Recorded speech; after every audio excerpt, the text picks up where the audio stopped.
premier chant, chapitre 1, verset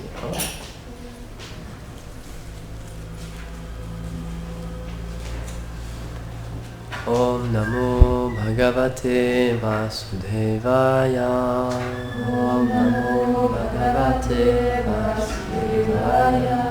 Om Namo Bhagavate Vasudevaya. Om Namo Bhagavate Vasudevaya. Om Namo Bhagavate Vasudevaya. Om Namo Bhagavate Vasudevaya. Om Namo Bhagavate Vasudevaya. Om Namo Bhagavate Vasudevaya.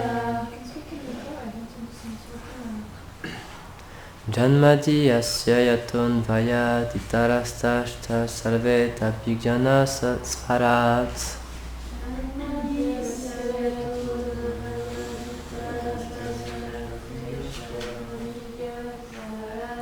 Tene brahmaridaya adhika vaye muyanti yatsuraya.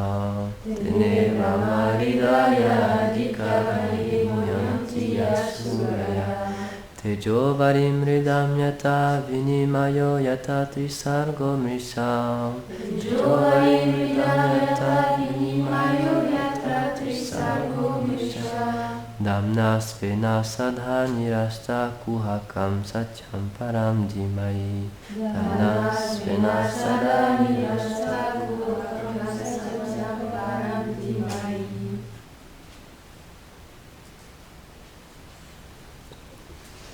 Non, je rigole. Traduction.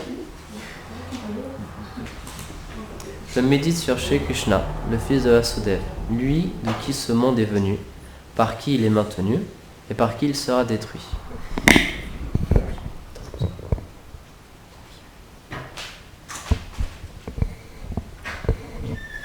Il est au-delà de tout ce qui est et de tout ce qui n'est pas. Il est l'ultime connaisseur. Il est parfait dans son auto-manifestation, comme la totalité de l'existence, de la conscience et de l'éternelle félicité. Lui que même les sages et les demi-dieux ont du mal à comprendre. Dans sa grâce suprême, il se révéla dans le cœur de Brahma et lui transmit en premier les Védas. Pour lui, ce monde composé des trois modes, l'ignorance, la passion et la vertu, semble insignifiant, comme de l'eau ressemblant à de la lumière. Dans sa révélation, il ne peut pas y avoir de tromperie. Sa seule radiance disperse les ténèbres de l'ignorance. Ainsi chante le Bhagavat, le summum bonhomme de la pensée védique théiste sur terre. On va continuer le commentaire. Donc je vais reprendre ce qu'on avait dit hier pour donner le fil conducteur. La méditation sur Krishna détruit l'ignorance qui recouvre les âmes. Cette ignorance est synonyme d'oubli de la relation avec Dieu et d'identification avec la matière. Elle est détruite par le contact avec ce qui est relié avec Krishna, comme sa forme et sa demeure, qui sont transcendantales et absolues, et qui peuvent être vues par sa miséricorde, même aujourd'hui. Ceci est illustré par deux versets. Matyate tu jagat sarvam brahma gyanena yenava tatsara bhutam yadyasyam matuta sannigadyate. Mathura est défini comme le lieu qui passionne le monde entier, puisqu'il est non différent du Seigneur, ce lieu dans lequel l'essence de la connaissance spirituelle est extraite. Gopal Tapani Upanishad 2.79.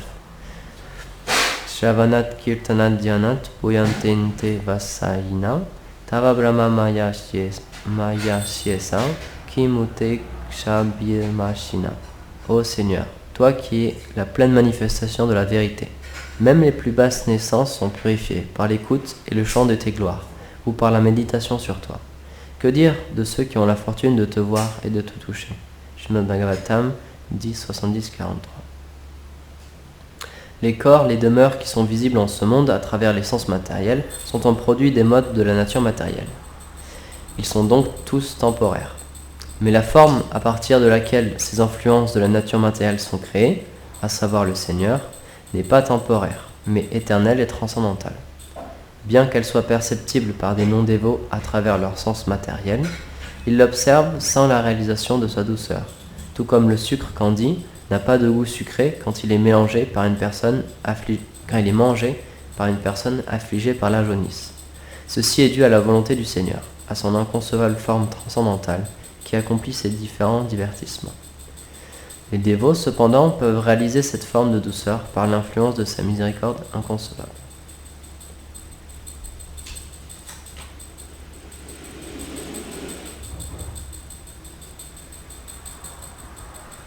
Bon, on va finir parce que c'est un point quand même. Là, il y a un long verset en sanskrit. Je vais lire juste la traduction. Les hommes et les femmes des royaumes d'Anartha, de Dandava, de Kuru Jangala, de Kanka, de Matsya, de Panchali, de Kunti, de Madhu, de Kekaya, de Koshala, d'Arna et d'autres burent avec leurs yeux la beauté emplie de nectar du visage de lotus du Seigneur Krishna. Ce visage était empli de sourires généreux et de regards affectionnés. Simplement en regardant ceux qui venaient le voir, le Seigneur Krishna, le maître spirituel des trois mondes, les délivrait de l'aveuglement du matérialisme. Alors qu'il les dotait ainsi de l'absence de peur et de la vision divine, il entendit les demi-dieux et les hommes chanter ses gloires qui purifient l'univers entier et détruisent toute infortune. Graduellement, ils atteignent la ville de Vidya. Il atteignit la ville de Vidya. Srimad Bhagavatam 10, 86, versets 20 et 21. Nitya Vyaktopi Bhagavan Ikshyate Nija Shaktita Tamrite Paramatmanam Kapashyetamitam Prabhum. Bien que le Seigneur soit éternellement invisible, il est vu par sa propre énergie transcendantale. Qui peut voir le Seigneur plein de félicité suprême sans cette énergie? Shinarayana Dyantma Tata Svayam Prakashadva Saktya Svecha Prakashaya So Bivyakto Bhaven Nitre Nat Nidra Vishaya Krita. Par l'intermédiaire de sa puissance de manifestation, qui lui permet de se révéler selon son propre souhait, le Seigneur devient visible à l'œil. Sinon, il n'est pas perceptible avec les yeux. Lagu Bhagavatamrita. De la même manière, la Gopal Tapani Upanishad dit Tasham Madhyam Shakshad Brahma Gopal Purihim. Parmi cette étendue, quelqu'un peut voir la demeure où réside le Seigneur Gopal qui est spirituel, ce qui implique que les demeures transcendantales du Seigneur sont également visibles pour celui qui reçoit sa miséricorde.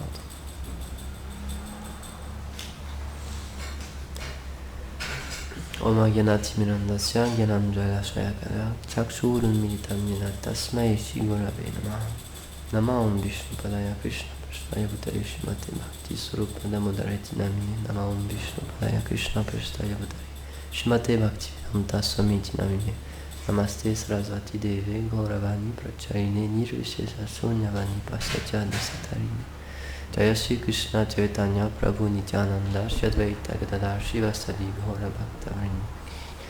Hare Krishna Krishna Krishna Hare Hare Hare Rama Rama Rama Hare Hare Hare Krishna Krishna Krishna Hare Hare Hare Rama Rama Hare Hare Vrindaye Tulsi Devyaye Priyaye Keshava Sacha Krishna Bhakti Pradine Visatyavatyay Namo Panchakalpatarubhyascha Kripa Sindhu Bhayavacha Patitanam Pavanebhyo Vaishnavibhyo Namo Namo. C'est intéressant parce qu'Arjuna il parlait du faux ego, etc.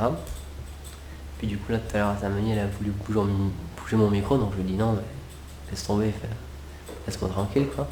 Donc le faux ego il revient tout le temps en fait. On est couvert par le faux ego en ce moment. C'est une des définitions de l'être conditionné, c'est qu'il a un faux ego. Il pense qu'il est autre chose que son vrai ego. Le vrai ego, c'est l'âme spirituelle. C'est être un serviteur éternel de Radha Krishna, être un gopa, une gopi, être un assistant de Radha Krishna. Et le faux ego, c'est de penser qu'on est autre chose. On a un vrai ego, mais on l'a oublié en ce moment, il est recouvert par autre chose, et en ce moment, encore une fois, on est schizophrène, on est centré sur notre faux ego. Donc, le but des pratiques spirituelles, de notre sadhana, écouter les classes, servir les déités, c'est pour enlever toutes ces couches qui nous recouvrent et pouvoir découvrir notre vrai ego. Donc, dans la fin de ce verset du Srimad Bhagavatam, premier chant du premier chapitre du chapitre 1, il est expliqué de quelle manière on peut voir le Seigneur. Et donc c'est ça notre problème en ce moment, c'est qu'on a des yeux, on a une perception, on a un corps pour percevoir ce qui nous entoure, on interagit avec ce qu'il y a autour de nous, avec le monde, sauf qu'on est complètement aveugle. On ne voit pas du tout ce qui se passe. On est c'est expliqué qu'il y a ce monde matériel, comme c'est expliqué dans ce verset, il est fait par Krishna, donc il est Krishna en un sens. Mais en ce moment, on le voit comme Maya, on le voit comme une énergie secondaire, on le voit comme quelque chose dépourvu de Krishna. Il y a Krishna qui est partout autour de nous, mais on ne le voit pas. Gurudev, il prend cet exemple, il dit Krishna c'est le meilleur des magiciens parce qu'il est partout autour de nous, il est dans notre cœur, il est dans toutes les pores de notre peau, il est dans tous les atomes qui est autour de nous, il est partout présent, mais on ne peut pas le voir. Parce qu'on veut avoir une expérience séparée de lui, il se cache, il respecte notre désir et du coup il disparaît complètement de notre vision. Alors qu'il est partout. Tout est Krishna. Il n'y a rien qui existe séparé de Krishna. Donc c'est-à-dire on est dans sa présence en ce moment. De la même manière que Paramatma est toujours situé dans notre cœur, dans notre âme, donc Krishna est toujours en train de nous accompagner à chaque instant, mais on ne le voit pas. On pense qu'on est seul, mais il y a toujours Krishna avec nous. Comme c'était expliqué hier dans le verset, les Yamaduta et Yamaraj en particulier, ils peuvent savoir exactement tout ce qu'on a fait, tout ce qu'on a commis, parce qu'il y a Paramatma dans notre cœur qui voit tout ce qu'on fait. Donc on n'est jamais seul en fait. Il y a toujours Krishna qui nous accompagne dans chacune de nos actions. Donc penser qu'on est seul, les Vaishnavas ils pensent jamais qu'ils sont abandonnés ou qu'ils sont seuls, etc. Parce qu'ils savent très bien que le Seigneur suprême est toujours avec eux. Même si physiquement il n'y a personne autour d'eux, même si les Vaishnavas sont loin, etc. Un Vaishnava, normalement, il sait toujours qu'il y a Krishna qui est dans son cœur. Et il sait toujours qu'il y a toujours Krishna à côté de lui. Mais, en tant que dévot, on veut pousser ça encore plus loin, parce que ça reste une compréhension théorique quand même, c'est sur un certain plan mental, on va dire. Nous, ce qu'on veut vraiment, le but de notre pratique, c'est de voir Krishna avec nos yeux, de le voir face à face. Et c'est ça qui est expliqué dans ce verset. Il y a des moyens pour voir le Seigneur face à face, et c'est le but de notre sadhana. Je réfléchissais à ça hier soir, j'ai écouté une classe, le début d'un séminaire de Satchidananda Maharaj sur The Living Name, le nom vivant, on peut dire, je pense en français. C'est sa dernière conférence, ses dernières retraites sur le Saint-Nom, parce qu'il a écrit un livre sur le Saint-Nom qui est sorti il y a peut-être un an, quelque chose comme ça. Et donc c'était la classe d'introduction, et il parlait un petit peu de ça, il parlait du fait que Krishna est réel, Krishna est une vraie personne et il veut nous rencontrer. Il expliquait, d'abord on va arranger ce problème-là, parce qu'il y a beaucoup de dévots qui ont encore du mal avec ça, avec le fait que Krishna soit une personne. Souvent il dit, souvent j'entends les dévots venir me voir et dire, mais comment ça se fait que comment ça se fait que Krishna c'est celui qui doit se réjouir de tout, puis nous on doit suivre les 4 principes régulateurs, et on peut rien faire et tout. Il dit pourquoi faut tout offrir à Krishna, pourquoi je peux pas faire des choses pour moi, etc. Il donnait plein d'exemples comme ça. Pourquoi tout est centré sur Krishna, pourquoi on doit servir Krishna. Il dit, les dévots quand ils entendent service, ils se mettent à devenir tout faible, ils disent non, je veux pas faire des services. Donc il disait, je vois ça à travers le monde, et donc il disait, je vais parler de ça dans la classe d'aujourd'hui. Donc, moi j'avais cette méditation personnelle, c'est que je me suis rendu compte que pour moi, Krishna c'est encore un concept. J'ai pas vu Krishna, du coup pour moi c'est pas une personne. Et c'est pour ça que je me rends compte à quel point c'est pour ça que les Vaishnavas ils soulignent vraiment ce point-là, que Krishna est une personne, qu'il a des sentiments, qu'il a des amis, qu'il a une famille, qu'il a une maison, qu'il a des activités. C'est pour bien qu'on comprenne que c'est vraiment une personne. C'est pas juste une idée abstraite ou, comme on peut le dire aussi, une personne qui est sur un nuage avec une grande barbe, donc un petit peu loin, qu'on voit pas trop, c'est plus quelqu'un de supérieur, quoi. Non, c'est vraiment une personne qui est proche de nous et qui attend que ça, qui attend juste de nous voir. Donc ça peut paraître complètement fou, mais hier soir, je réfléchissais à ça en faisant du service. Si on avait vraiment conscience que Krishna était une personne, on changerait toutes nos activités. Je parlais de ça avec Rasamani. Comment j'avais fait ce point ? Parce que j'avais entendu encore une fois que ce qui est plus important dans notre service, c'est les sentiments qu'on met dedans. Comme on avait expliqué, peu importe quel service on effectue, que ce soit faire la vaisselle, laver le sol ou habiller les déités, etc. En fait, ça revient au même, parce que le but de tout ça, c'est de développer des sentiments dans ce qu'on fait. Développer des sentiments dans le service qu'on est en train de faire. Si on fait la vaisselle avec des sentiments pour Krishna, ça va devenir quelque chose de purement transcendantal et on va pouvoir avoir un darshan direct de Krishna. Gurudev, il m'expliquait ça. Il faut que chacune de nos actions, elles soient faites avec amour et dévotion pour Krishna. Il faut qu'il y ait ces deux choses dans toutes les actions. Il me disait, mais tu peux faire n'importe quoi. Tu peux prendre un livre, tu peux même juste t'asseoir, tu peux même t'accouder comme ça. Si tu le fais avec amour et dévotion pour Krishna, tu vas te délivrer, ça va apporter la perfection spirituelle. Donc c'est quand même quelque chose d'absolument incroyable de se dire qu'on peut juste s'asseoir, on peut juste prendre un livre, on peut juste frotter avec une éponge, et si on fait ça avec des sentiments pour Krishna, on va pouvoir avoir un darshan direct de Krishna. Et donc on parlait de ça grâce à Mani, et c'est extrêmement difficile, parce que comme on disait, Gurudev il commence à parler de ça de plus en plus, qu'il faut s'arrêter un petit peu dans la journée de temps en temps et se dire qu'est-ce que je suis en train de faire, avec quelle conscience je fais les choses. Et il se rappelait, on avait vu un film sur c'est les bouddhistes du village des Pruniers, je crois, ça s'appelle comme ça. C'est une communauté en France avec des moines. Et donc en fait dans cette communauté, toutes les 30 minutes, il y a une cloche qui sonne dans toute la propriété. Et donc quand la cloche sonne, tout le monde doit s'arrêter. Peu importe ce qu'ils font, mais tout le monde s'arrête. Et tout le monde se remet en pleine conscience. Tout le monde pense à ce qu'il est en train de faire en ce moment. Tout le monde se recentre sur lui-même. Donc c'était rigolo parce qu'ils filmaient ça, donc il y avait des gens qui marchaient et tout. Puis on entend une cloche et paf, il y a tout le monde qui s'arrête. Ils sont en train de faire plein de trucs, mais il y a tout le monde qui se bloque. Et ils réfléchissaient à ça, ils disaient mais en fait c'est vraiment bien parce que toutes les 30 minutes, ils sont forcés à se dire ok, qu'est-ce que je suis en train de faire. Ils sont obligés de sortir de leur mental, de sortir de leur d'un mécanisme, ils sont obligés de s'arrêter de courir, etc. et de se dire qu'est-ce que je fais en ce moment, où est mon mental, où est ma conscience. Et donc ils réfléchissaient à ça, ils disaient ouais, c'était vraiment intéressant quoi. Et donc je lui disais ah ouais, c'est donc dans d'autres spiritualités il y a des choses vraiment intéressantes à apprendre. Il disait oui en fait parce que tout vient de Krishna. Donc si une spiritualité est authentique, il y a des choses qui sont authentiques, qui ont été données par le Seigneur ou le Seigneur a inspiré ses dévots pour pouvoir mettre ces choses en place, pour pouvoir l'atteindre d'une façon ou d'une autre. Donc il y a des bonnes choses à prendre partout vraiment. Donc dans ce verset, à la fin de ce verset, il est expliqué qu'avec des yeux matériels, on ne peut pas voir Krishna. On ne peut pas voir le Seigneur suprême. Donc notre problème en ce moment, comme on l'expliquait, comme tu le demandais Arjuna, c'est qu'on est recouvert par un faux ego. Du coup, on a des yeux, on peut voir des choses, mais on ne voit pas le Seigneur suprême. Dans le Bhagavad Gita, c'est expliqué qu'on peut voir le Seigneur suprême seulement si on applique sur nos yeux le baume de l'amour. Seulement si on applique la pâte de l'amour, de la dévotion pour le Seigneur, là on va pouvoir voir le Seigneur. Et donc le but des Védas, le but de notre pratique spirituelle, le but de notre sadhana, c'est de petit à petit nettoyer nos yeux et recevoir des yeux spirituels. Gurudev il prend cet exemple souvent dans le Bhagavad Gita. Krishna il avait donné des yeux spéciaux, des yeux des demi-dieux à Arjuna pour qu'il puisse voir sa forme, la forme universelle.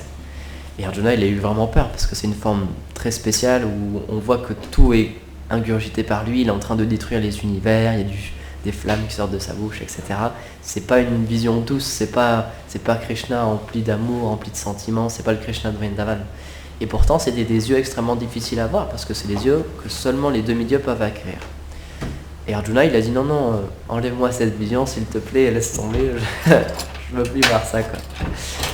Et donc le but de pourquoi Krishna a fait ça, c'est pour montrer que pour le voir lui en tant qu'un ami, en tant qu'un parent, en tant qu'un amant, il faut avoir des yeux spéciaux et c'est les yeux de l'amour. Même les demi-dieux ne peuvent pas voir le Seigneur suprême. Je parlais ça il n'y a pas longtemps, qu'on peut méditer quand on nettoie le sol ici, qu'on nettoie le sol du temple de Nanda Maharaj, du palais de Nanda Maharaj, et toutes ces activités-là, les demi-dieux n'y ont pas accès. Donc les dévots, ils sont vraiment fortunés. Prabhupada il expliquait que les demi-dieux, ils veulent prendre naissance dans le mouvement de Sankirtan. Parce que dans le mouvement de Sankirtan, on a accès à quelque chose que personne d'autre ne peut obtenir. Même les demi-dieux, qui est pourtant une position extrêmement difficile à avoir, il faut être extrêmement pieux, il faut avoir fait des tas d'austérités pendant des milliers et milliers d'années, il faut avoir un comportement irréprochable, etc. Même toutes ces activités-là, les demi-dieux, ils ne sont pas pleinement satisfaits. Ils sont encore au service de leur sens. Indra, donc qui est le roi des demi-dieux, son nom est dérivé d'une racine sanscrite qui veut dire l'essence. Je crois que c'est Indira, ça veut dire l'essence. Donc c'est celui qui se réjouit le plus en fait. C'est celui qui a le plus grand plaisir d'essence dans ce monde matériel. Et donc ça reste quelque chose de matériel, ça reste une position qui est matérielle. Et comme on peut le voir avec les nombreux divertissements, par exemple où Indra il a fait pleuvoir sur Vrindavan, donc Krishna en a profité pour soulever la colline Govardhan, ou alors quand pour Brahma Vimona, quand Brahma il a dérobé toutes les vaches et tous les pâtres, on peut voir que même les personnes qui ont ces positions-là, puisque c'est des positions encore matérielles, ils sont sujets à l'erreur, ils sont sujets à l'orgueil, ils sont sujets aux faux égaux, et ils peuvent se penser plus que ce qu'ils ne sont. Ils peuvent se penser être plus importants que le Seigneur suprême. Mais nous, en tant que dévots, en tant que bhakta, c'est pas du tout ce qu'on cherche, c'est pas du tout la position qu'on va avoir. On cherche pas du tout à atteindre les planètes adéniques ou atteindre une position comme Brahma ou alors comme Indra ou comme des demi-dieux. Nous, ce qu'on veut, c'est retourner à Vrindavan. Il y a dans le Shiva Maharaj, il a écrit un petit livre, il a compilé un petit livre qui s'appelle My Daily Prayers, mes prières journalières, parce qu'il y a plusieurs dévots qui lui avaient demandé de partager avec eux les prières qu'il aimait réciter, qu'il récitait tous les jours. Et donc c'est pas quelque chose de final, il est toujours en train de continuer, mais il a déjà sorti une version reliée, etc. il y a quelques années. On l'a ici, il est vraiment intéressant, c'est un tout petit livre. Et Yashoda Doulal, il partageait une des prières il y a quelques jours de ça. Il expliquait, donc je vais la dire de tête, c'est juste pour le principe, je m'en souviens pas exactement, mais en gros, c'était expliqué, il y a des grands sages qui adorent les devas, qui adorent les écritures saintes, etc. Il dit, mais moi, ma seule préoccupation, c'est d'adorer Nanda Maharaj et de prier pour être compté parmi un de ses associés. Et donc c'est parce que le Seigneur suprême, c'est ça, être compté parmi un des associés de Nanda Maharaj, parce que le Seigneur suprême, la vérité ultime, Bhagavan, marche à quatre pattes dans sa cour. Et donc il dit, peu importe les Védas, tout le monde peut faire ce qu'il veut, peu importe les sacrifices, moi ce qui m'intéresse, c'est la maison de Nanda Maharaj, parce qu'il se passe quelque chose de vraiment très spécial là-bas. Et donc on peut avoir cette méditation, et c'est ce qui est donné dans la fin de ce premier verset du Srimad Bhagavatam. On parle de Mathura. Mathura est défini comme le lieu qui passionne le monde entier, puisqu'il est non différent du Seigneur, ce lieu dans lequel l'essence de la connaissance spirituelle est extraite. Un petit point aussi comme ça, c'est d'expliquer qu'à Goloka Vrindavan, les Védas existent, la connaissance védique existe, mais les Védas sont utilisés pour les divertissements de Radha et Krishna. Les Védas sont utilisés par Radha, par les gopis, par Krishna, pour faire des joutes verbales et pour faire de la poésie. Donc toutes ces choses-là, elles existent. Donc Mathura existe aussi, mais tous ces endroits-là, tous ces lieux-là, ils ont une signification vraiment particulière, ils ont un goût vraiment particulier. De la même manière que tout ce qui existe dans ce monde, c'est parce que ça existe à Goloka Vrindavan. Donc tout ce qui existe dans ce monde, par exemple les Védas, etc., dans ce monde, les Védas, ça nous permet d'atteindre la demeure du Seigneur suprême. Si on étudie vraiment les Védas, on va comprendre que l'essence des Védas, c'est le service de dévotion, donc on va pouvoir quitter ce monde et retourner vers le Seigneur suprême. Mais à Goloka Vrindavan, tout existe, mais pour le plaisir de Radha et Krishna. Donc les Védas existent, mais pas pour libérer les habitants de Goloka Vrindavan, ils n'en ont pas besoin puisqu'ils sont déjà libérés éternellement, mais pour le plaisir de Radha et Krishna. Donc on peut vraiment avoir cette méditation que tout ce qui existe dans ce monde, si on a un goût pour quelque chose dans ce monde, s'il y a quelque chose qui nous attire dans ce monde, on peut penser de quelle manière il est utilisé par Radha et Krishna. Et comme ça va nous permettre de méditer sur tout ce qu'on fait dans la journée. Par exemple, si on aime un certain style de musique, ou alors si on aime un certain style de dessin ou de vêtements, on peut utiliser, par exemple, il y a des personnes qui savent faire de la couture, donc il y a des personnes qui aiment beaucoup coudre. Justement, dans le temple de Shiva Maharaj, il y a vraiment des habits vraiment magnifiques avec des backdrops incroyables.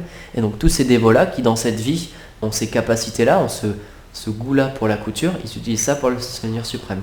Et ce qu'ils savent faire et ce qu'ils aiment faire, ils l'utilisent et ils peuvent le manifester réellement, ils peuvent utiliser cette chose-là pour le Seigneur suprême.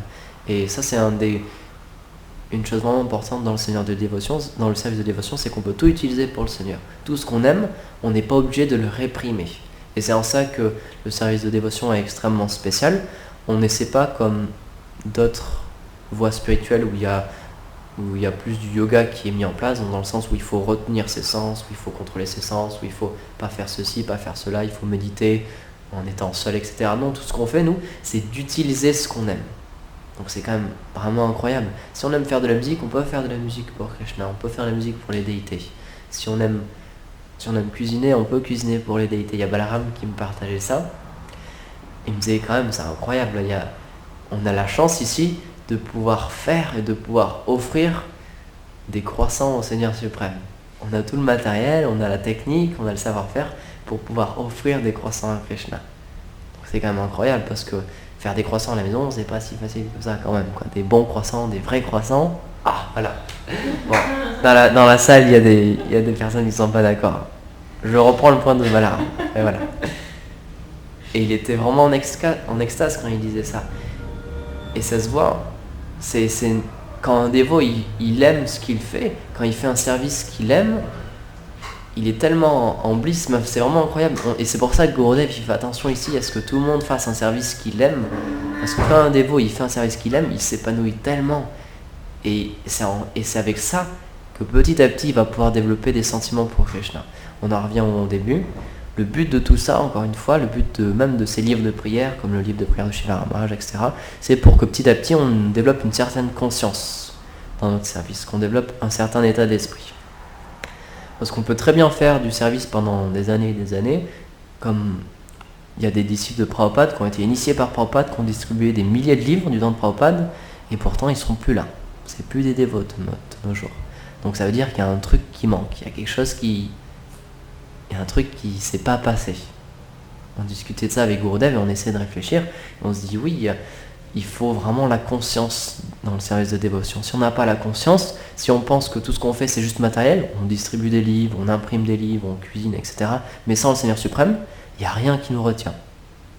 Si le seul but de notre journée c'est de distribuer des livres, on s'en fiche quel type de livre on distribue.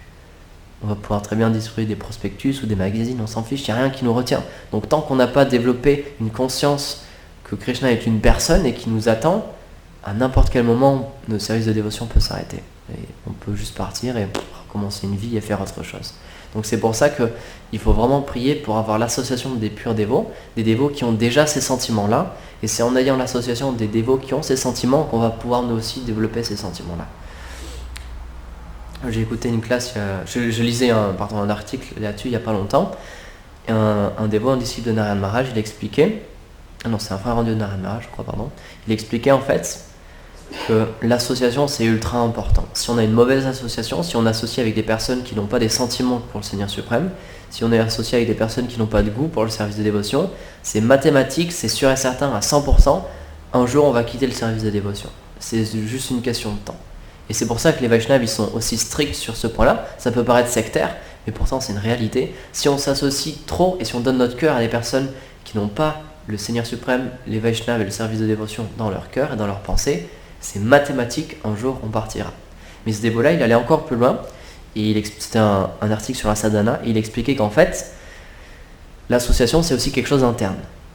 Il dit extérieurement, on peut être constamment dans l'association avec les Vaishnavas, mais si dans notre cœur, on n'est pas associé avec les Vaishnavas, et qu'on pense à autre chose, et qu'on donne notre cœur à d'autres choses et à d'autres désirs, on va pouvoir quitter le service de dévotion aussi.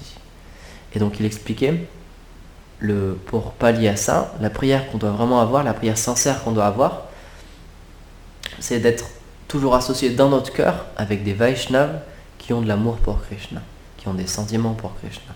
Et c'est en ayant ces Vaishnavas dans notre cœur que petit à petit ces sentiments vont déteindre et vont apparaître dans notre cœur. Gurudev il expliquait ça.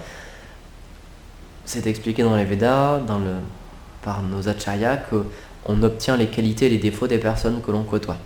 Donc si dans notre cœur on essaie de côtoyer nos acharyas, Bhaktivinoda Thakur, Rupa Goswami, nos maîtres spirituels, etc., Prabhupada, etc., ces personnes-là, elles vont vraiment venir dans notre cœur, et donc leurs qualités vont venir dans notre cœur aussi, c'est mathématique. Et leurs sentiments pour le Seigneur suprême vont venir dans nos cœurs. Gurudev, il expliquait ça il y a un certain temps, et j'avais essayé, et je vous conseille d'essayer au moins une fois, c'est vraiment incroyable. Il expliquait, on peut chanter nos japas, par exemple en lisant, ou en écoutant des chants de Bhaktivinoda Thakur. Et comme ça, on peut s'associer avec Bhaktivinoda Thakur, et Bhaktivinoda Thakur peut venir et peut nous donner ses sentiments. Et c'est quelque chose de vraiment incroyable. Parce que quand Bhaktivinoda Thakur vous donne ses sentiments, par exemple, de séparation avec le Seigneur suprême, c'est vraiment quelque chose de puissant. Et donc même si nous, dans notre cœur, on n'a pas ces choses-là, et on n'est pas qualifié pour avoir ces choses-là, puisqu'on demande l'association de ces personnes, on reçoit ces qualités-là et on reçoit ces sentiments-là. Et c'est en ça que c'est incroyable. Dans le service de dévotion, c'est expliqué que atteindre la perfection dans ce monde, c'est impossible. Atteindre la qualification pour servir Radha et Krishna directement, mathématiquement, c'est impossible. Ça ne peut pas arriver. On n'est pas qualifié pour ça. On n'a pas assez de force spirituelle, c'est impossible. Notre seule chance, c'est d'obtenir la miséricorde des Vaishnavas. Et puisque les Vaishnavas sont miséricordieux, et puisqu'ils sont tout puissants, puisqu'un Vaishnava, puisqu'un pur dévot du Seigneur, il est mis en pouvoir par Radharani pour propager sa miséricorde. Si un dévot du Seigneur nous affectionne, il va pouvoir nous donner ces sentiments de séparation, ces sentiments d'amour envers le Seigneur suprême. Ces choses-là vont apparaître dans notre cœur. Donc c'est pour ça que c'est conseillé de, quand on fait notre japa, de lire, d'écouter des chants, de méditer sur quelque chose qui a été donné par nos acharyas, par exemple. Encore une fois, on peut lire un chant de Bhaktivinoda Thakur de temps en temps pendant qu'on chante. Et Bhaktivinoda Thakur, encore une fois, il peut nous donner ces sentiments-là. Parce que si, par nous-mêmes, on essaie d'obtenir ces sentiments-là, de sentir de la séparation vers Radha et Krishna, c'est possible, mais ça demande un sacré niveau de qualification déjà. Et c'est pour ça que Prabhupada, par exemple, lui, c'est pas la manière qu'il a conseillé. Donc, il y a différentes écoles. Nous, ce qu'on suit, c'est Prabhupada. Et donc, Prabhupada, il nous a pas demandé de chanter toute la journée, de chanter 64 tours ou 128 tours, ou de faire un gros bhajan, etc. Parce qu'il a vu qu'en Occident, particulièrement, on n'était pas qualifié pour ça. On n'avait aucun amour pour Krishna, on n'avait aucune qualification, ne serait-ce que pour s'asseoir, pour méditer, pour calmer notre mental. Donc, ce qu'il nous a demandé de faire, c'est de faire du service. Et en faisant ce service, on va se qualifier petit à petit. Mais c'est pour ça qu'il faut comprendre pourquoi il nous a demandé de faire du service. Il nous a pas demandé juste d'être occupé toute la journée, parce que ça, encore une fois, ça sert à rien. Le service en lui-même, ça sert à rien. Tant qu'on ne développe pas des sentiments pour Radha et Krishna, si à la fin de notre journée de service, on n'a pas, ne serait-ce qu'un petit peu changé l'état d'esprit qu'on avait au matin, l'état d'esprit qu'on avait la veille, ne serait-ce que d'1%, c'était pas vraiment un service en conscience en fait. Il y a ce principe-là qui existe même dans le coaching matériel. Il y a beaucoup de coachs qui parlent de ça, que tous les jours, il faut s'améliorer de 1%. Il faut être meilleur que la veille. Même si c'est que sur un petit point, sur juste une petite qualité ou une petite chose dans notre cœur, mais il faut toujours essayer de improve, toujours s'améliorer un petit peu, ne serait-ce qu'un petit peu. Et le service de dévotion, c'est exactement ça aussi. Il y a Shivara Maharaj, il répondait à des questions de ses disciples, et il y a un de ses disciples qui lui demandait, c'est un disciple assez âgé, et il lui demandait comment faire quand on est un vieux disciple, comment faire quand on est un dévot aîné dans la conscience de Krishna, ça doit être quoi notre sadhana, etc. Et donc Shivara Maharaj, il réfléchissait un peu, il savait pas quoi répondre. Et à un moment, il s'est dit, en fait, l'âge, ça doit pas être un... Comment on appelle ça ? Ça doit pas être un baromètre, ça doit pas être quelque chose qui doit signifier notre avancement spirituel. C'est pas parce que quelqu'un est très vieux que quelqu'un de très jeune est plus avancé que lui. Par exemple, un jeune dévot, il peut avoir pratiqué dans ses vies passées, etc. Il peut être déjà plus avancé. Puis après, il a réfléchi, il s'est dit non, quand même. L'âge, ça doit quand même être un symptôme d'avancement spirituel. Et il a répondu à ce dévot, il a dit, si après 40 ans de service spirituel, après 40 ans de chant des saints noms, si tu continues à t'endormir pendant tes japas, c'est qu'il y a un problème. Et donc ça m'a fait réfléchir, et je dis ouais, en fait il a raison. Et après il a continué sur ça, il a dit, si on fait du service pendant 50 ans ou 40 ans et qu'il n'y a rien qui se passe, si on n'a pas de goût pour le saint nom, s'il n'y a rien qui a changé en 40 ans, il dit là c'est qu'il y a un problème. Donc il dit si l'âge ça doit quand même avoir un impact. Le nombre d'années qu'on a dans notre service de dévotion, ça doit nous faire réfléchir. Si on est dans le service de dévotion depuis 5 ans, 10 ans, 15 ans, 20 ans, il faut qu'on se dise, tiens, ça fait quand même 5 ans ou 10 ans que je suis là. Et il faut essayer de travailler sur nous. Donc j'ai trouvé ce point vraiment intéressant, parce que d'habitude, oui, on explique que l'âge, ça n'a pas vraiment d'importance, en un sens c'est vrai, mais lui, il avait réfléchi un peu, il avait répondu non, ça doit être important quand même. On doit se dire, si je suis là depuis 10 ans et que je n'ai pas de sentiments, c'est qu'il y a un problème quand même, quoi. Et donc, encore une fois, dans ce verset du Srimad Bhagavatam, c'est vraiment ce qui est souligné, c'est qu'il faut désirer avoir les yeux pour voir Radha et Krishna. Certes, voir Radha et Krishna, c'est quelque chose que très peu de personnes peuvent accueillir, même les demi-dieux, encore une fois, ne peuvent pas avoir ce darshan-là de Radha et Krishna. Mais même si c'est quelque chose de très élevé, il faut avoir ce but-là. Comme je l'avais expliqué dans une classe, si on n'a pas de but dans notre service de dévotion, si on se dit, tiens, je vais juste ouvrir ma porte et marcher, c'est impossible qu'on arrive par exemple à Rome. C'est statistiquement impossible que juste en marchant et en prenant les premiers chemins qu'on voit, on se dit, tiens, je vais tout le temps tourner à droite. C'est impossible qu'on arrive à un lieu bien défini. Et donc le service de dévotion, c'est la même chose. C'est pour ça que nos acharyas, ce qu'ils ont souligné, c'est qu'il faut développer Sambandha, Abhideya et Prayojan. Sambandha, donc là, il va falloir que je vais demander votre aide. Sambandha, c'est C'est le service de dévotion, c'est petit à petit, c'est Sambandha, Abhidheya, Prayojan. Prayojan, c'est le but. Abhidheya, c'est la manière d'atteindre ce but. C'est les actions pour atteindre ce but, donc c'est la sadhana. Et Sambandha, c'est la relation qui nous unit avec le Seigneur suprême. Donc il faut comprendre ces trois choses-là. Qui nous sommes. Donc on est une âme spirituelle, un serviteur éternel de Radha et Krishna. On peut être une gopa, une gopi, etc. Qui est le Seigneur suprême? Donc pour nous c'est Krishna, c'est Balajandanandan Krishna, c'est un jeune pâtre qui a telle forme, qui a telle couleur de peau, qui a tels attributs, etc. Donc il faut méditer sur Krishna, sur ses descriptions. Donc ça c'est le Sambandha. Quelle est la relation qui nous unit à lui? Est-ce qu'on peut méditer sur ces choses-là, même si c'est pas révélé encore, puisque chacun d'entre nous on a une relation particulière avec Radha Krishna. Donc ça peut être celle d'un ami, celle d'un amant, celle d'un parent ou d'un serviteur. Même si c'est pas révélé, on peut se poser ces questions. On peut, par exemple quand on chante notre japa, on peut demander ça à Nam Prabhu, on peut lui demander « Révèle-moi s'il te plaît ma relation avec Radha Krishna ». J'ai aucune idée de quelle est ma relation avec Radha Krishna, mais elle existe déjà, elle est déjà là, elle est déjà inscrite, et elle existe éternellement. Donc elle est déjà là, c'est juste que je le vois pas, mais elle est déjà dans mon cœur. Donc on peut prier pour que cette chose-là se révèle. Donc ça c'est Sambandha. Ensuite il y a Abhidheya, donc c'est le service de dévotion en lui-même, la pratique du service de dévotion, comment atteindre la perfection, et Prayojan, donc le but ultime. Donc c'est pour ça qu'il faut comprendre c'est quoi le but du service de dévotion.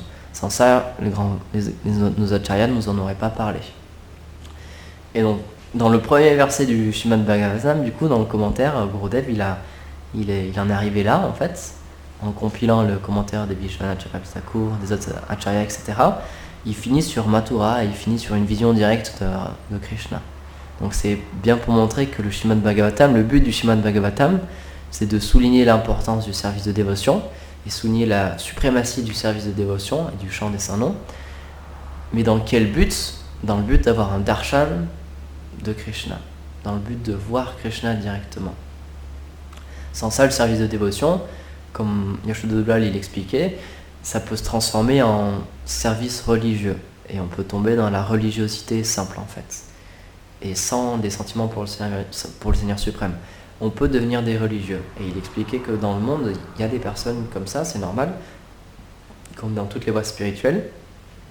Il y a des personnes saintes, il y a des personnes qui se sont réalisées à travers cette voie spirituelle, mais il y a des personnes qui pratiquent cette voie spirituelle mais qui sont de simples religieux.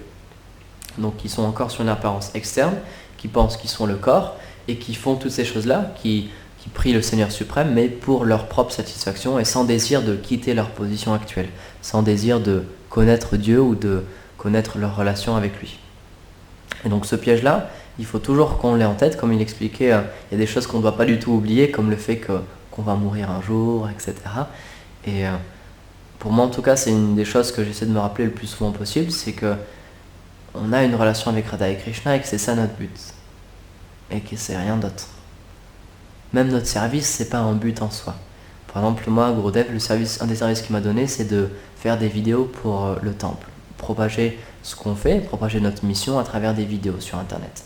Et à un moment, pour le premier documentaire qui m'a pris plusieurs années à sortir, je galérais, puis j'y arrivais pas du tout, donc je suis venu le voir, j'étais vraiment triste. Et je lui dis, Gurudev, mais j'y arrive vraiment pas. Et tu m'avais expliqué que c'est avec ça que je vais pouvoir progresser dans mon service de dévotion, que le Saint-Nom va se révéler, etc. Donc j'étais vraiment triste et je disais mais j'y arrive pas du tout avec ce service, donc je vais jamais arriver à progresser. Et puis il m'a dit non, t'inquiète pas, un maître spirituel en fait, tout ce qu'il désire c'est qu'on serve les déités et qu'on chante les Saints-Noms. C'est ça notre réel service. Si on fait ça, il est satisfait. Et donc, pourquoi il dit ça? C'est pour montrer en fait que le service en lui-même, il n'a pas d'importance. Même si on ne fait pas le service qui nous est donné, mais qu'on développe des sentiments pour Radha et Krishna, c'est comme ça qu'on va... C'est ça le but en fait. Pourquoi on nous a donné un service? C'est pour développer un sentiment avec Radha et Krishna. Et c'est pour ça que les maîtres spirituels, ils sont experts à donner un service dans lequel on est déjà apte, dans lequel on a un goût, parce que comme ça on va pouvoir faire ce service plus facilement, et comme ça on va pouvoir développer des sentiments pour Radha et Krishna plus facilement. Parce qu'encore une fois, le but du service de dévotion, c'est de développer quelque chose dans notre cœur, c'est de nettoyer notre cœur, et d'éveiller nos sentiments. C'est pas vraiment développer des sentiments, dans le sens où ils sont déjà présents, ils existent déjà, ils sont juste recouverts. Donc c'est plutôt redécouvrir nos sentiments pour Radha et Krishna, redécouvrir notre réalité. Et c'est vrai que c'est quand même incroyable de se dire que on est des dévots, mais c'est possible qu'on ait encore une conception matérielle de l'existence. Et c'est pour ça qu'une des offenses au Saint-Nom, une des plus grandes offenses au Saint-Nom, c'est de chanter en ayant une conception de moi, de je et de mien. De penser qu'on est ce corps, de penser qu'on est autre chose qu'une âme spirituelle, et de penser que le Seigneur suprême, c'est pas vraiment une personne. Et donc si ça a été écrit dans la liste des 10 offenses par nos acharyas, ça veut dire que c'est quelque chose qui est récurrent, ça veut dire quelque chose qui a été vu, que beaucoup de personnes font. Donc c'est en ça aussi qu'il faut connaître les 10 offenses, c'est que si elles ont été dictées, si elles ont été listées, ça veut dire qu'elles nous arrivent en fait, c'est-à-dire on les a dans notre cœur. Et donc ça, par exemple, ça c'est un point qu'on peut travailler par exemple, par rapport au faux ego, cette humilité-là de se dire, ouais en fait je chante pas purement. Et se dire, si nos acharyas ils ont écrit des livres sur le Saint-Nom, c'est pour qu'on les lise et c'est parce qu'il y a des choses importantes pour nous. Parce qu'encore une fois, j'avais déjà fait ce point, les acharyas qui écrivent des livres spirituels, eux, ils n'en ont pas besoin. Spécialement les âmes réalisées, les associés éternels de Radha Krishna, par exemple, les 6 Goswami, par exemple, ils ont écrit tout un tas de bouquins, mais c'était les dernières personnes dans ce monde qui avaient besoin de ces livres-là. Parce qu'ils avaient déjà tout réalisé dans leur cœur. Ils n'avaient pas besoin d'expliquer la sadhana, puisqu'ils la pratiquaient déjà parfaitement. Ils n'avaient pas besoin d'expliquer les différents stades de la dévotion, parce qu'ils étaient déjà au dernier stade de la dévotion. Donc pourquoi ils ont expliqué ces choses-là? C'est pour nous, parce que nous, on est au début. Et donc, par exemple, ça, vraiment, ça peut être je pense à ça, ça peut être vraiment un point intéressant de lire ces livres avec humilité, de se dire, ces livres-là, ils ont été écrits pour moi, en fait, parce que je connais rien du tout, et je sais rien du tout, et c'était avec qui que je discutais de ça? C'était peut-être avec toi, Radha, je sais pas. Je crois que c'était toi qui avais fait ce point-là, que on peut avoir la méditation que Bhaktivinoda Thakur, par exemple, il a écrit ses livres pour nous, que les livres sont personnels et que le livre qu'on a dans nos mains, il a été écrit pour nous spécialement. Donc par exemple un livre de Bhaktivinoda Thakur, par exemple de Jayavadharma, etc. On peut en le lisant, on peut méditer sur le fait que c'est vraiment un livre incroyable parce qu'il m'a été dessiné personnellement. Donc tout ce qui est écrit, chaque ligne, c'est parce que la personne qui les a écrites, elle sait que chacune de ces lignes va m'aider dans mon service de dévotion et va m'aider à me réaliser spirituellement. Et donc ça, c'est encore une fois, c'est mettre des sentiments dans ce qu'on fait, mettre une conscience personnelle dans ce qu'on fait. Et donc si on lit tous ces granthas, si on lit tous ces livres spirituels que nous ont donné nos acharyas, avec ce sentiment-là que c'est quelque chose pour moi qui va m'aider personnellement, on va pouvoir progresser vraiment encore plus vite et on va découvrir une saveur dans ces livres-là bien différents. Et c'est en ça que, pendant les Vaishnavas, ils expliquent que la connaissance, le gyan, c'est pas quelque chose qui est requis dans le service de dévotion. On ne cherche pas à devenir des érudits. On ne cherche pas à connaître tous les versets de toutes les écritures, de connaître tous les livres par cœur, de connaître tous les chapitres, etc. C'est pas ce qui est demandé. C'est demandé je crois que c'est Shiva Maharaj, il avait écrit un article comme ça qui s'appelle « Lisez des livres pour votre propre bien ». On nous a conseillé de lire ces livres pour notre progrès spirituel en fait. Pas pour faire un étalage, pas pour devenir des érudits, pas pour donner des classes pour en retirer de l'argent, pas pour en retirer de l'honneur. Comme tu parles du faux ego, ça encore, ça peut être un piège. On peut lire plein de choses et se dire, tiens, maintenant je connais plein de livres. Et quand on donne des classes, on peut sortir plein de versets, etc. Mais ça aussi, ça peut être un piège. Il y a beaucoup de dévots qui sont tombés comme ça. Il y a des dévots qui étaient des shrutidars, donc c'est des personnes qui, quand ils lisaient une ligne, ils la retenaient pour toute leur vie. Quand ils entendaient une phrase, ils la retenaient pour toute leur vie. Ça restait dans leur mental pour toute leur vie. Il y a des personnes qui ont ces capacités-là. Et il y a des dévots qui étaient des shrutidars, donc qui donnaient des classes incroyables, mais ces dévots maintenant, c'est plus vraiment des dévots, alors ils savent plus les principes, ou ils ont fui du service de dévotion. Parce qu'il y a Pratishta qui est entré dedans, parce qu'il y a le faux ego qui s'est dit, je suis un shrutidar. Donc en fait non, pas du tout. On est un gopa ou une gopi, on n'est pas du tout un shrutidar, on n'a rien à voir avec tout ça en fait, quoi. Donc pour terminer, la classe de Srimad Bhagavatam, la classe sur la Bhagavad Gita, etc., c'est vraiment quelque chose de super important. C'est pour ça que Prabhupada il a mis ça en place dans ses temples même, mais je crois qu'il y avait 2 classes. Il y avait une classe le matin, une classe le soir. Donc par exemple c'était Bhagavad Gita et Srimad Bhagavatam, Bhagavad Gita et Chaitanya Charitamrita, etc. C'est parce que toutes ces choses-là, toutes ces écritures-là, c'est des classes, mais c'est pas comme une école. Le but d'une école, c'est d'accumuler un savoir, de connaître plein de choses, d'accumuler des choses dans notre esprit. Mais nous, notre but, c'est de réaliser ces choses-là. Dans les Védas, c'est expliqué qu'il y a 2 choses. Il y a Gyan, qui est la connaissance, et il y a Vigyan, la connaissance appliquée. Donc nous, ce qu'on cherche en tant que dévot, c'est Vigyan. On cherche à lire des livres, on cherche à connaître des versets, mais pour que ça ait un impact dans notre vie. Si on lit plein de choses, si on lit plein de livres de dévotion, mais que notre vie ne change pas, que nos réactions ne changent pas, que nos sentiments ne changent pas, que notre conscience ne change pas, c'est qu'il y a un problème et on a mal fait les choses. C'est qu'on a lu les choses, mais sans conscience, encore une fois. Donc on peut avoir cette méditation à chaque instant de notre vie, en fait, à chaque moment de notre vie, de notre service. Pourquoi je suis en train de faire ce que je suis en train de faire là? Avec quelle conscience? Est-ce que je le fais pour moi? Est-ce que je le fais pour découvrir qui je suis réellement? Découvrir qui est Radha, qui est Krishna, et d'avoir un darshan direct de Radha et Krishna. Donc on peut avoir cette méditation tous les jours, et parce qu'en fait un pur dévot il a cette méditation 24 heures sur 24. Et c'est pour ça qu'un dévot il est tout le temps en bliss, parce que 24 heures sur 24 il est en contact avec Krishna, il est tout le temps en train de toucher Krishna, il est tout le temps en train de voir Krishna. Donc en tant que dévot on peut avoir cette méditation, mendier d'avoir cette méditation, à chaque instant, essayer de découvrir notre relation avec Radha et Krishna. Et comme ça, peu importe ce qu'on va faire dans la journée, même si on va juste marcher dans les couloirs, si on va ouvrir une porte, si on va ouvrir un frigo, si on va poser quelque chose sur une table, on va tout le temps penser où est Krishna en fait. Et on va tout le temps méditer sur Krishna, on va tout le temps, à chaque fois qu'on va ouvrir une porte, on va se dire peut-être qu'il y a Krishna derrière. À chaque fois qu'on va aller dans un nouvel endroit, on va se dire peut-être qu'il y a Krishna derrière. Et c'est pour ça que par exemple les Vaishnavas, un symptôme des purs dévots, c'est qu'ils sont tout le temps enthousiastes à faire quelque chose de nouveau, parce qu'ils pensent que dans cette chose-là, ils vont voir Krishna. Donc ils sont tout le temps enthousiastes à découvrir des nouvelles choses, à voyager dans des nouveaux endroits, parce qu'ils se disent, là je vais voir Krishna sous une nouvelle facette, d'une nouvelle manière. Et donc encore une fois, pour terminer, c'est pour ça que Prabhupada, il expliquait que le service de dévotion, le chant des saints, etc., c'est ever fresh. C'est toujours frais, c'est toujours nouveau. Parce qu'à chaque instant, on peut découvrir Krishna de plus en plus, on peut développer des sentiments de plus en plus pour Radha Krishna. Donc voilà, je vous souhaite une bonne journée de service, bonne méditation. Golpe Manande, Hari.